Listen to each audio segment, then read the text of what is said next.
Hey, what's up, y'all? This is Bobby Wash with Bobby Washington Vlogs. I'm going to do a video today showing you guys how to not only connect the micro machine to Logic Pro 9 and also X, but I'm going to show you how to create the note repeat trap hi-hat sounds with it. Shout out to stefanguy because he got me going. I'm in the right direction to get this thing set up in the first place, but there were some things I wanted to do in addition to what he taught us over there. So without further ado, let me start off with what he taught us to get you set up, in case you haven't seen his video.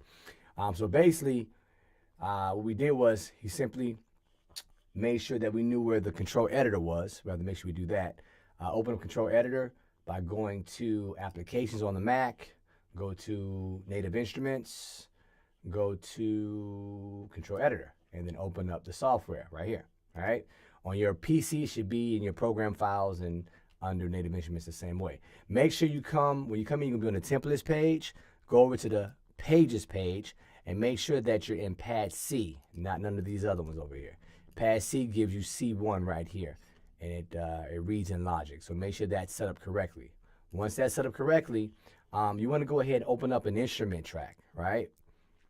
Track, new instrument, and make sure that you select soft instruments, but don't select. Let's see here. Make sure you don't select multi-timbral. Just select one instrument. Don't select multi-timbral. Select one instrument. Once you create it, it's going to create one like this, machine, right? You're going to actually slide down to get machine. Go to AU instruments, go to native instruments. Then you want to go over here to machine 2 and then choose multi-output. So we didn't choose multi-timbral, but we're choosing multi-output on this one instrument, right? So once you do that, it comes down here as an instrument track. Then what you want to do is you want to create auxiliary synths to have each sound on separate tracks like that, right? They're way over here. They're over here. 7, 8 instrument. All right, these are different instruments. I can tuck away later. But yeah, they're way over here. Okay, so basically what you want to do is you want to go to the instrument that you're using and press the plus button. When you press the plus button, as you can see, I just added an auxiliary 10 there. I press it again and added another one. So once you do that, you're going to highlight it. And if you notice up here, they're not here yet under the claps. But if I right click on it, press create, it's going to be here. All right. So I can get rid of those because I don't need those. Let's get rid of those really quick. All right. We got rid of those. And once you do that, now we got the basic part set up. Now we need to route these instruments separately. And how we do that is we have to make sure that we have machine set up correctly. So we come back to the instrument right here, instrument 3, click on machine, double click on it. And then you want to go to the group. Make sure you're on this knob here, not this knob here, but the round knob here. Come over to group and make sure that the input is toggled on. Right now it's turned off when you guys come in, but you turn it on. It turns orange. Then you want to go over to the sound tab, and you want to make sure you put your sounds on each track over here. Drag them from over here to over here. These are different tracks, 1, 2, 3, and so forth. Make sure that to send them out separately, make sure that you go to the output of sound, right? And make sure that each one is sent on the output to its corresponding track, 2, 3, 4, and so forth, okay? Once that's set up, make sure you come to the mixer tab, because this is where you're going to come to adjust the volume and sound and levels, because for some reason the auxiliary doesn't work when you bring the sound down on the kick and snare individually. It doesn't bring it down, so you have to come inside here to do that. So you work with the levels inside of here, panning and all that kind of stuff, right? And once you got that set up, now you're ready to record basic notes like one hitters, you know. But if you want to do triplets like this, it's not going to happen with just this setup. You're going to have to do something additional, okay? For some reason, it doesn't recognize the note repeat button on our machines. So in order to do that, I made a workaround, right? So basically how I did it, I opened up another track, an audio track this time, created an audio track, right? Kept it mono, kept it mono for the one sound. And this is the audio I created. I call it Hat One Trip because it's going to play this note. It's It's going to play this note here. All right? It's going to play this note. But let me go ahead and go over to that trip and make sure I have it here. That trip has to be armed. See? I armed it because I have it coming out of the auxiliary hat trip, right? I have the auxiliary output going to bus number 4. That's a bus I chose for it.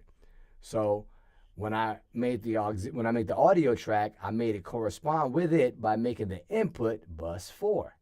So when I press the arm track, you're going to hear it. If it's not armed, you're not going to hear it come through.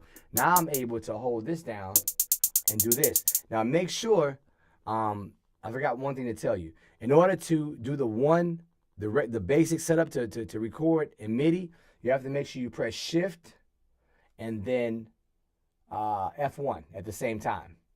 Now you're in MIDI mode on your drum machine, and you're able to hit 1 notes once you touch on the thing that you want to hit, right? Once you press on the machine. But when you're ready to record the triplets in, you have to remember to turn off the MIDI mode by hitting Shift again and F1.